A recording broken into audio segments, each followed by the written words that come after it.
Chapter 15, Greyshield. Captain Felix had considered taking off his armor before he went to see his erstwhile comrades. He disliked the distance the unmarked Ultima on his shoulder pad put between him and the others. In the end, however, he kept his battle blade on. He was an ultramarine now. He should not dishonor that, even if he did not yet feel fully part of the chapter. His cobalt blue was the same shade as the older ultramarines in the fleet, but he was bigger than his new brothers, stronger, and more capable. The differences extended from the irradial whorls that marked his hands to the extra organs deep within his brain. Physically, Felix was closer to the primarchs than any of the generations of space marines who had fought and died for the Imperium before him. His battle blade further set him apart. Aggressor power armor was more sophisticated than any comparable rating of battle blade in the Ultramarines' armory. A heavy gorget projected from the breastplate, guarding his vulnerable neck. Cowling covered his helmet. The reactor was larger to support the more powerful subsystems, its built-in power field, and the armor's sophisticated cogitator and sensorium suite.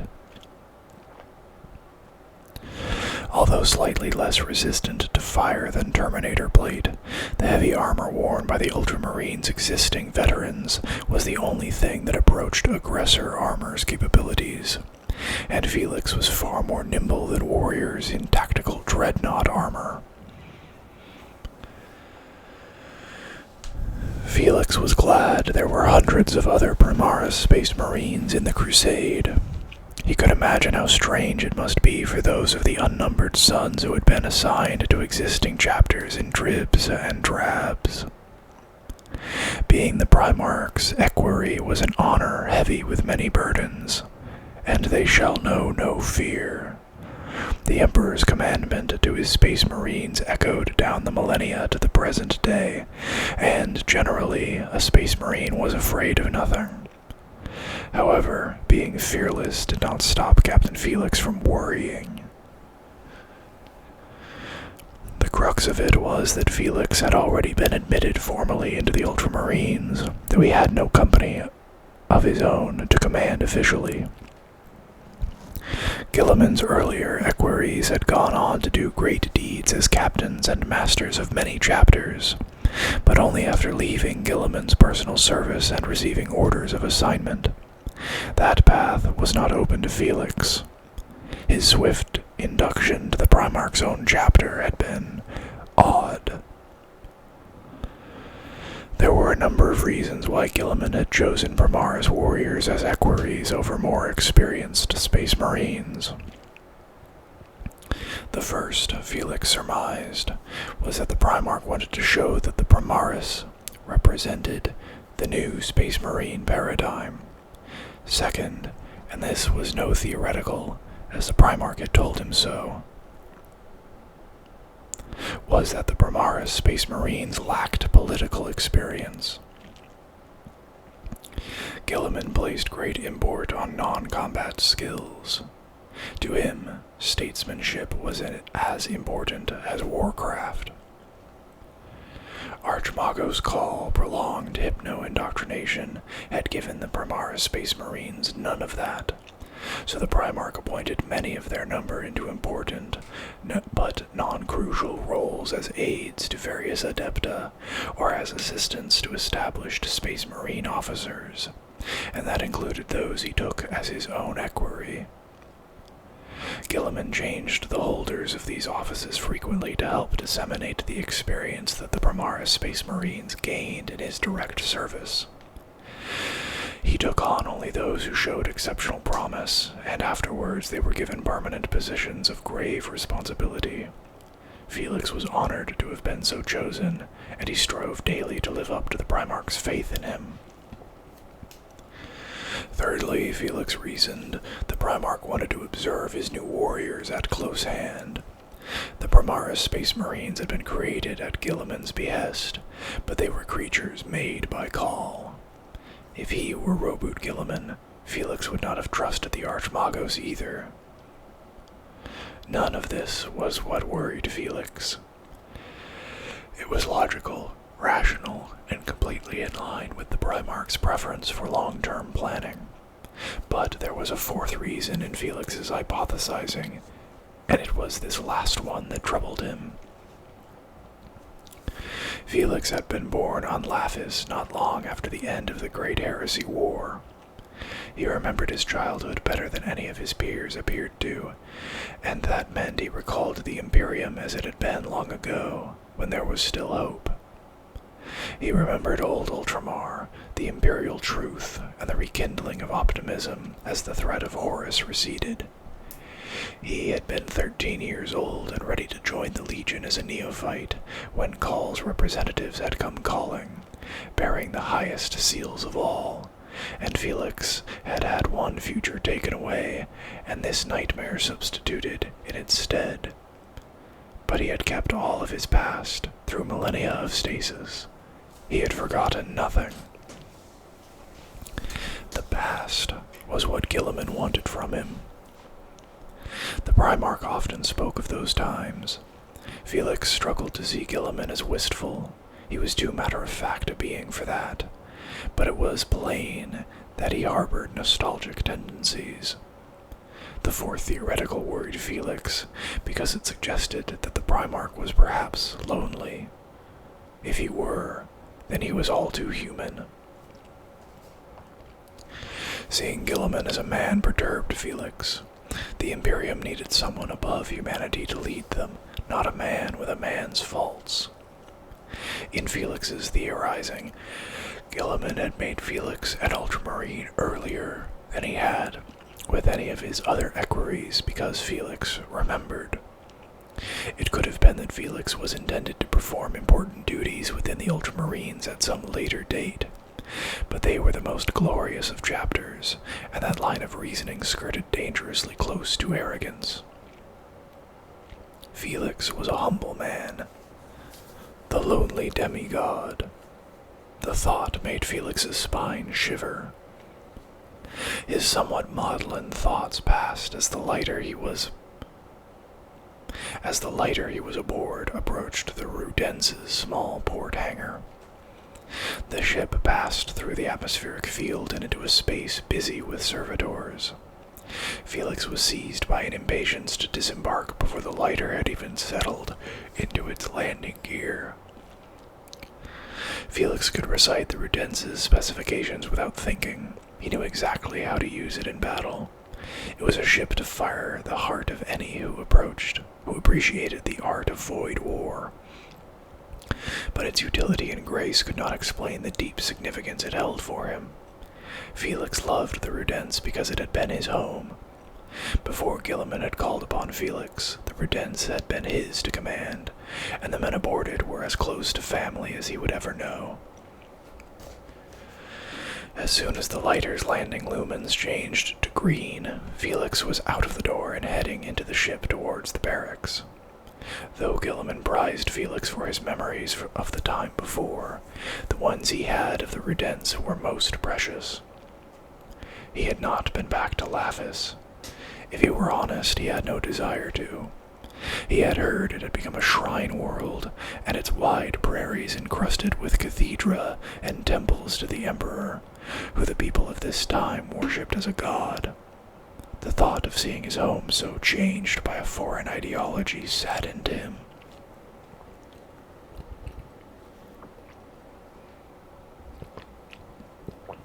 Perhaps he was like the Primarch, homesick for something that no longer existed. Everyone needed something stable in their lives, some shared purpose and origin. Let the Primarch turn to him. Felix would turn to his brothers. He had that, for a few more weeks at least. The familiar sights and smells of the ship mellowed his sadness into a sweeter melancholy. As he thought, he let his feet lead him from the portside hangar up towards the Spinal Way. When he emerged into its avenue, his spirits lifted further. Every part of the ship was familiar to him. The companionways which clung to the sides of the corridor, the regularly repeated stamp of the machina opus on the bulkheads, the massive blast door housings, the way the starlight slanted in through the spinal way's high armor-glass windows. The ship was small enough that the footings of its dorsal fortresses projected into the spinal way as large plasteel cubes, their lower levels joined together by catwalks and sealed ammunition tubes. A figure, shrunken by perspective, was moving across the network up there, like an arachnid in its web.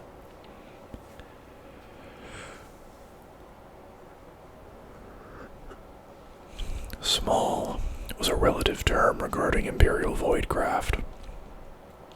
The spinal way was 15 meters wide and almost 3 times as tall. Compared to the McCragg's Honor, the Redense was a minnow, but it was still large enough to get lost in. Felix laughed at himself. Who was he to fret over Gilliman's yearning for the past when he was becoming overly sentimental himself? Why else would he be there on his way to deliver orders that could have been sent by a simple data squirt? What was he doing? Did he crave his brother's approval? Did he wish to impress them, to remind them he was still part of their fraternity? Did he fear that he was not? He was no longer a Greyshield, of course. Not anymore. He missed that. He missed them. The others would miss it too, now it was over.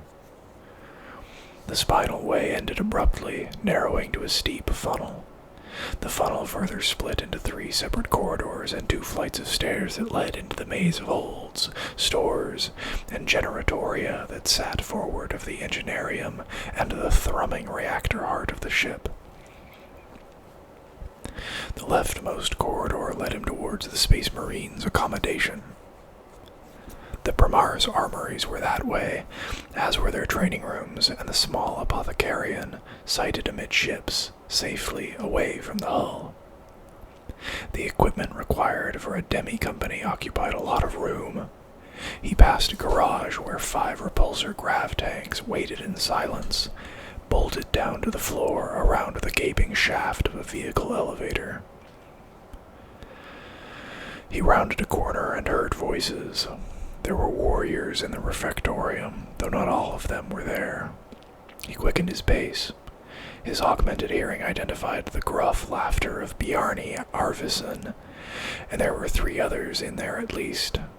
He heard Justinian Paris speak, and Bjarni laugh again. Then came the quiet voice of Kalael, Jeankin of the Lion. As he neared, their words became more distinct, and he eavesdropped on the conversation.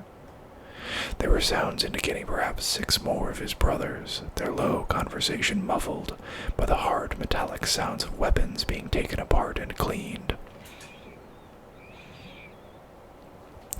He was almost 60 meters from the refectorium.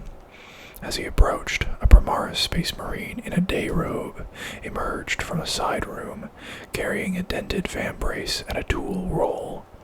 His eyes rose in surprise. "Brother, Captain," he said.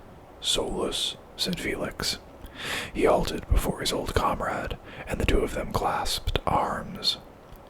Felix reached up and disengaged his helm, lifted it over his head, and tucked it into the crook of his elbow.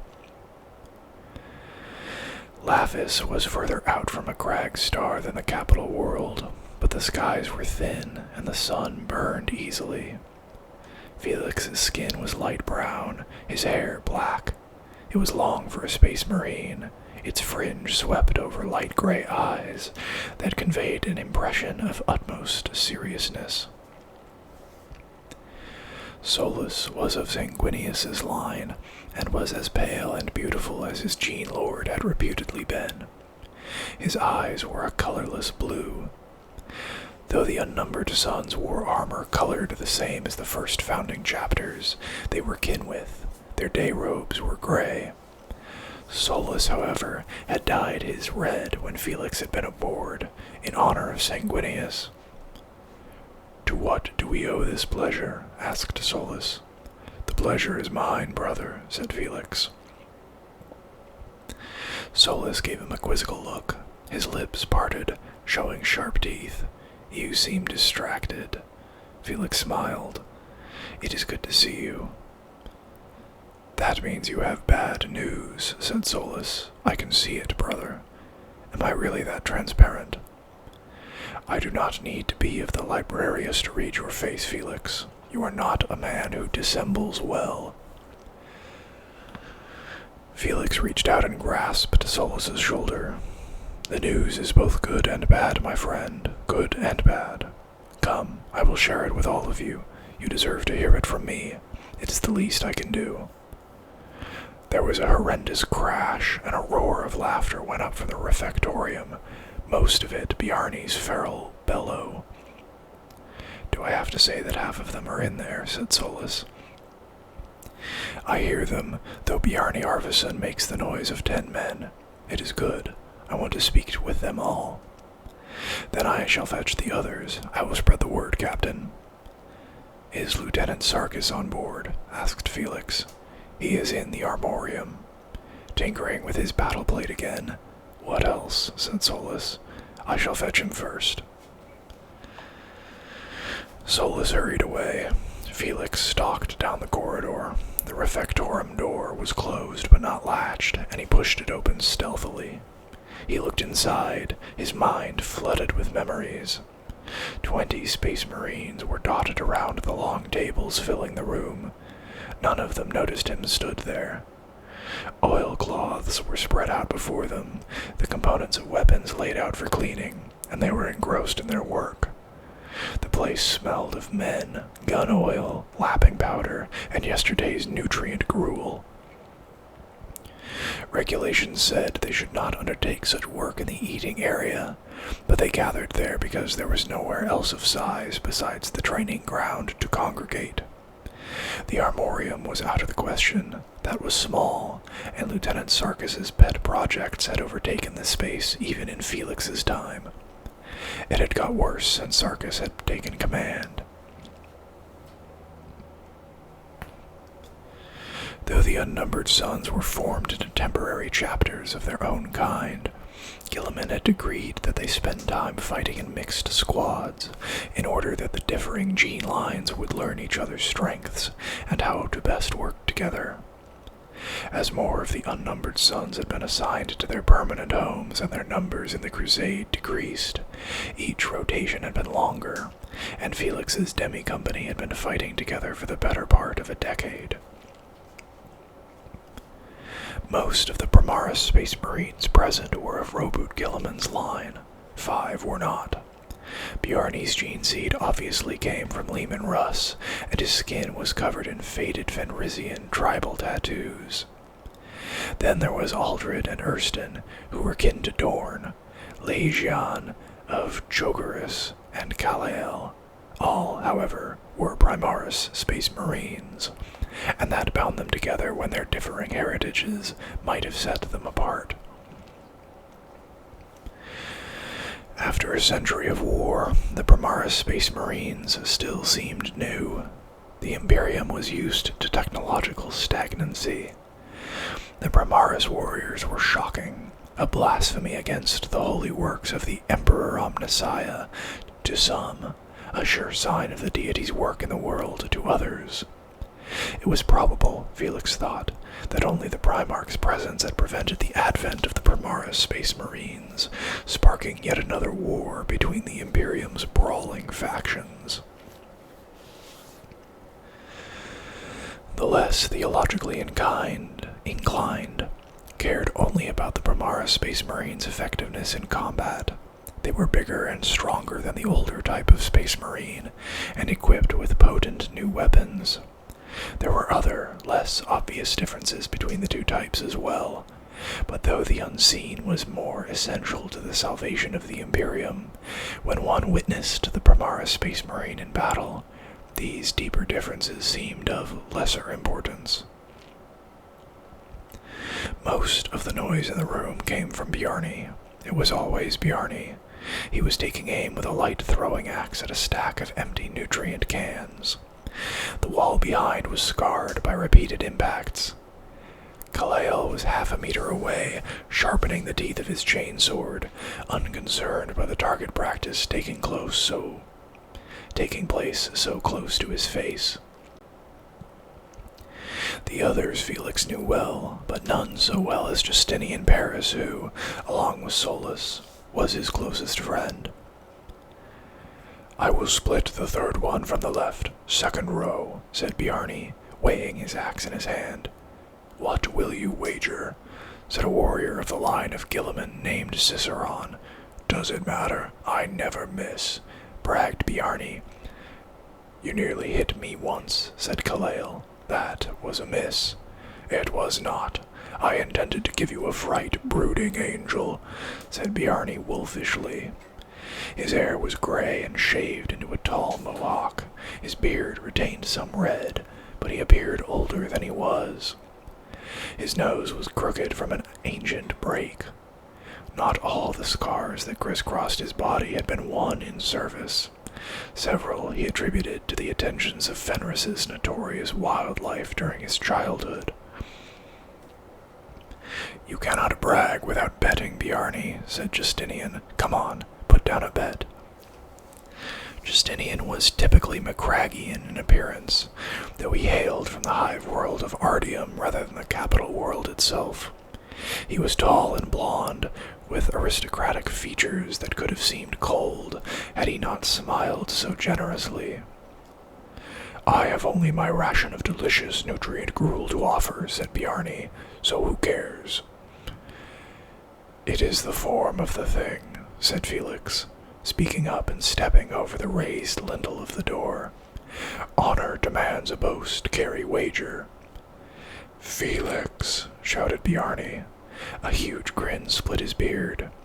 He hurled the axe without looking. It slammed into his designated target, cutting it in two and sending the rest of the stack bouncing off the steel tables around the room.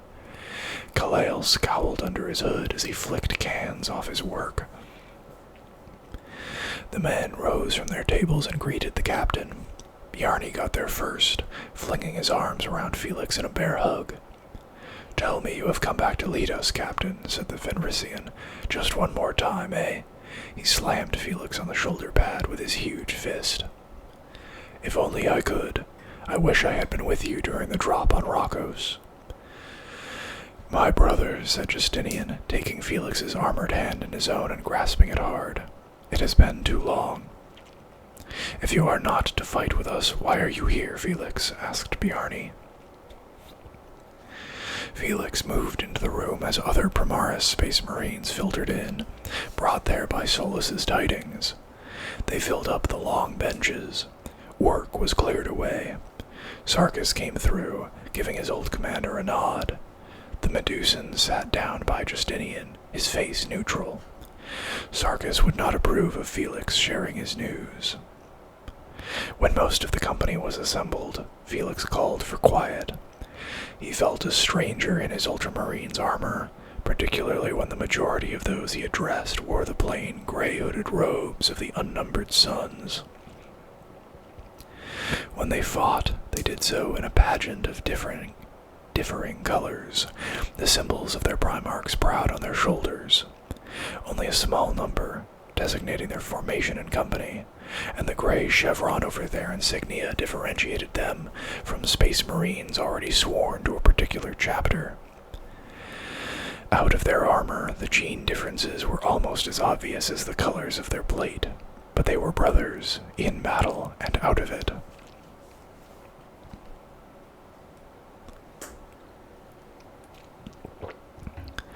There were 40 Primaris Space Marines in the room by the time Felix was ready to speak. Nearly all of Felix's old comrades were there. He knew them all so well. There were also several faces he did not know, transferred in as the dwindling groups of the unnumbered suns were merged. Far more numerous were the faces missing. All the warriors he had known and laughed with since his awakening a century ago. His eidetic memory would never allow him to forget the dead. There had been many mistakes. The Primaris Space Marines had excellent training, but no real combat experience when the Indomitus Crusade began. Many had fallen in the early days. He imagined he saw the faces of those earliest comrades, smiling or grim according to their character, between the living warriors in the room. "Captain Felix," prompted Sarkis. Felix broke out of his memories. The faces of the dead faded. "I have decided to bring you your new orders myself, my brothers," he said. "The crusade is over. Our brotherhood is at an end. I wished to say farewell to you all. When we reach Macragge, we will likely never see each other again." He paused, unsure of how to go on. "I asked the Primarch's permission to tell you personally. He said that I may. So I have your new assignments here." He opened a pouch on his right thigh and drew out a sheaf of parchments. "Finally," roared Bjarni. He grinned. "No offense, brothers." "I do not rejoice," said Justinian quietly. "Brother," said Ciceron, "we have known this was going to happen for a long time. It was inevitable. Times change. We are needed elsewhere so that the fight back might begin." Felix nodded. "The Greyshields have served their purpose. The last few formations of the unnumbered suns will be broken up wherever they are. All of us are to be assigned to other chapters. I have nothing but the greatest respect for our lord, but he lacks flexibility," said Kalael dourly. "He only created our formation to get around his ban on the founding of a new legion. It is clear to me that he can no longer continue to defy his own edicts." "Brother, you go too far," snarled Bjarni. "I do not criticize him," said Kalael emphatically. He had a narrow face, with a resting expression that radiated suspicion. He was always prying behind the seeming of things, looking for the secret truths beneath.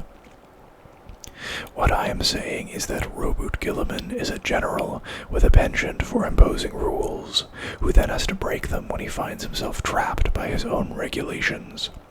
He is a great hero, but as he is at pains to remind us all, he is no god and is imperfect. That is all I am saying." He tapped his ear. "Listen to my words, Brother Bjarni, or does the growling of beasts drown out reason?" Bjarni ignored the slight and rocked his head. "He is no Russ, that is sure. Russ had no care for rules." "You should not talk that way about the Primarch," said Felix. "He is not my Primarch," said Kalael. "He is the Primarch," said Felix. Kalael had always antagonized him. Unlike Bjarni, he could not overlook the Son of the Lion's attitude. You will show him respect. "Just because you do not like what I say does not make it untrue. Is it untrue, Felix? You should know." Felix had no rejoinder to that. "Legion or not, the Greyshields shall fight together no more." Justinian looked at his hands. "We all knew this day would come, but I cannot believe it." "Is it not true that our numbers have dwindled as the fight has gone on?" said Kalael. "Most of us have new brotherhoods. Those of us remaining in the fleet are, in the main, of Gilliman's line. The gene lines of the other Primarchs are in the minority. There are enough Primaris Adeptus Astartes to replenish the Ultramarines 10 times over." Kalael picked up a chainsword tooth and scrutinized it carefully. Perhaps he does not wish to disband his power base, but moves to openly proclaim a new legion, 10 new chapters of his own gene line. I wonder where they might possibly be stationed. "The Ultramarines will remain as they have been since the second founding," Felix said firmly. 1,000 battle brothers. There are already numerous chapters derived from his gene line. Many of the Primaris Space Marines will be dispatched to those. They all need rebuilding. That's all well for you and yours, said Bjarni, slapping his hands against the table. Roboot Gilliman was the architect of the Codex Astartes. My gene-father was against it. So far as I know, the Volca Fenricas still are. Most of my brothers have gone home to Fenris, but I have not. What fate awaits me?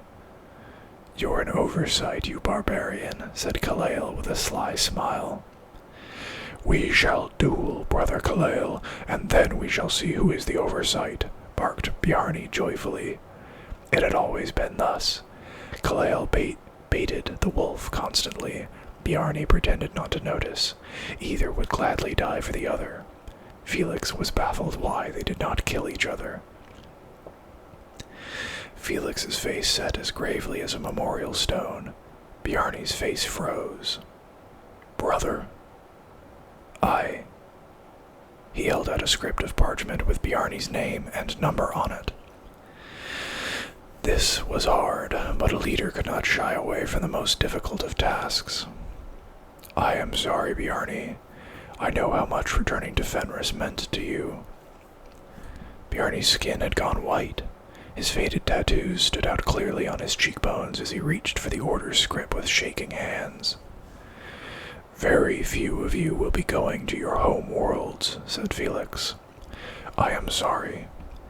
I remember how we all spoke of serving in the founding chapters. It is easy for you to say, said Bjarni, who, by the Ice Jotun, are the Wolf Spear. They are a new chapter, brother, said Felix. The remainder of the Sons of Rus are to remain here, at Rhokkos. You are to guard the pit. Bjarni stared at the order paper. There will be many battles here, said Felix. You will be a great hero. The others were coming forward and taking their papers, discussing their new brotherhoods in hushed tones. Most of you are bound for the primogenitor chapters, said Felix. Do you not see how important those of the unnumbered sons who remained with the fleet are? You, my brothers, are the very best. Do not take these orders as a rebuke, but as the opposite. The Imperial Regent thinks far ahead. His aim with you Greyshields who remain was to create a warrior corps who, when divided, would foster good relations between the various gene lines of the Adeptus Astartes. I have come to know the Primarch well. He believes that the divisions between the legions of his brothers contributed to Horus's betrayal and dog the Imperium still. The arch-traitor was able to divide the legions and their primarchs by using their mistrust as a lever to separate one another. They fought together, but rarely understood one another. We have fought together, and we have bled together. Aye, and we have died together, shouted Bjarni, and this is my payment. Many battles, remember that, said Kalael. New sagas, new tales to be told. Hearing this from his friend calmed Bjarni somewhat. We should be glad no matter our destination. A warrior's function is to die well, in a good cause, said Aldred. True, said Felix. And our cause is the finest of all. We have lived and trained together. We are closer than any mixed brotherhood that has ever been. We have known the glory of combat and the tedium of waiting side by side. We have become friends despite our differences. Each of us is part of a unit of many brothers of many kindreds, and we will take the friendships we have forged with us to our new chapters. We will be the sinew that binds the bones of the Imperium together, transcending old boundaries. Felix turned to the Fenrisian. Our bonds can never be sundered.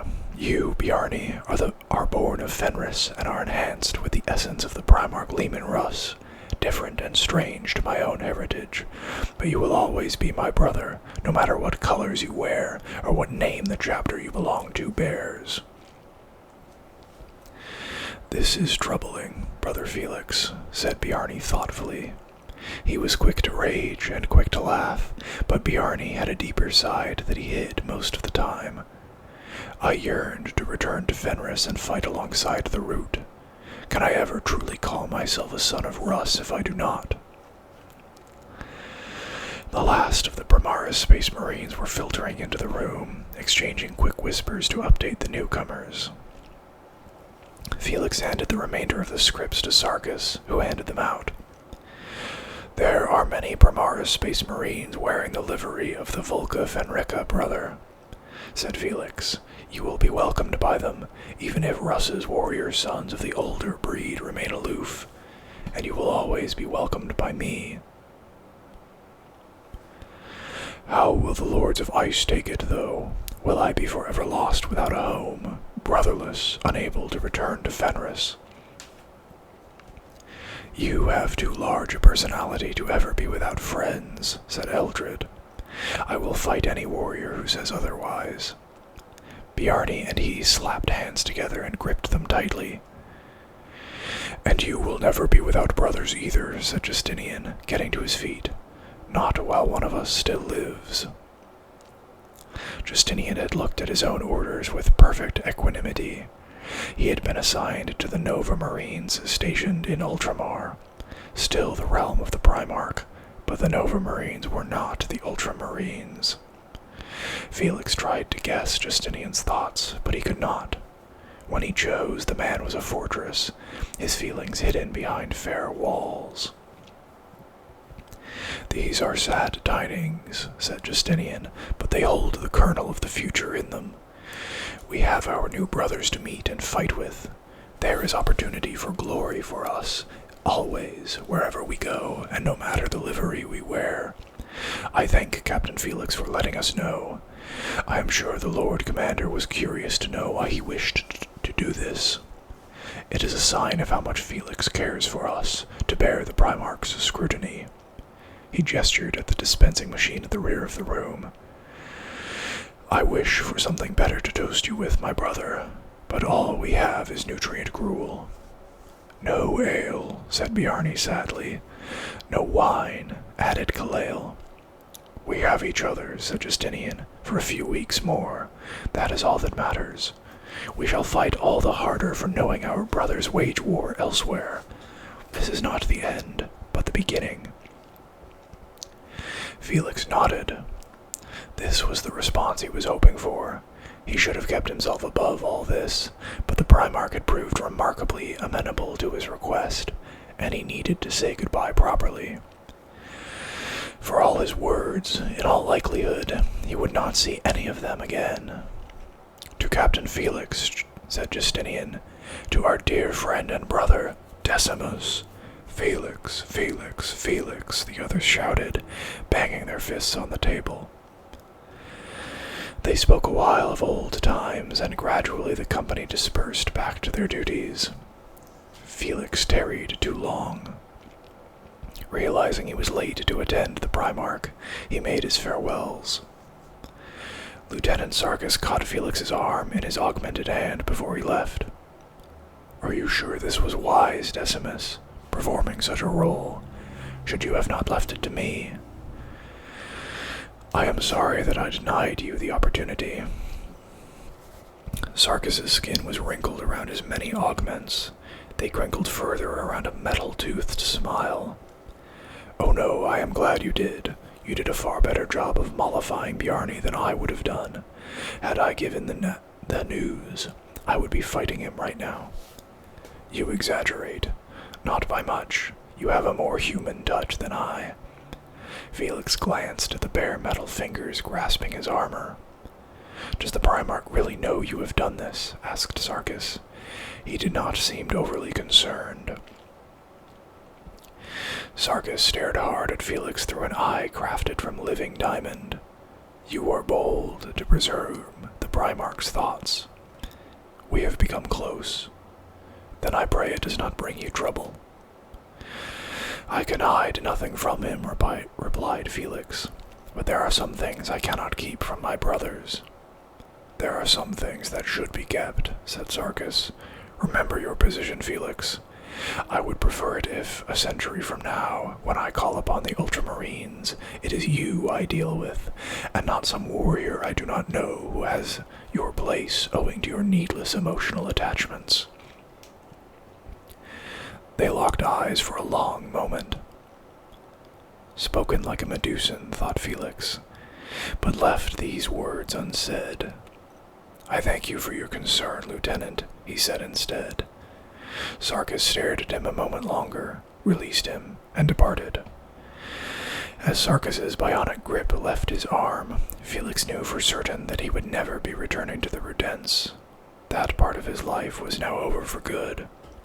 Fight well, my brothers, he called to those remaining, holding his fist aloft in salute. I shall see you again when victory in Ultramar is ours.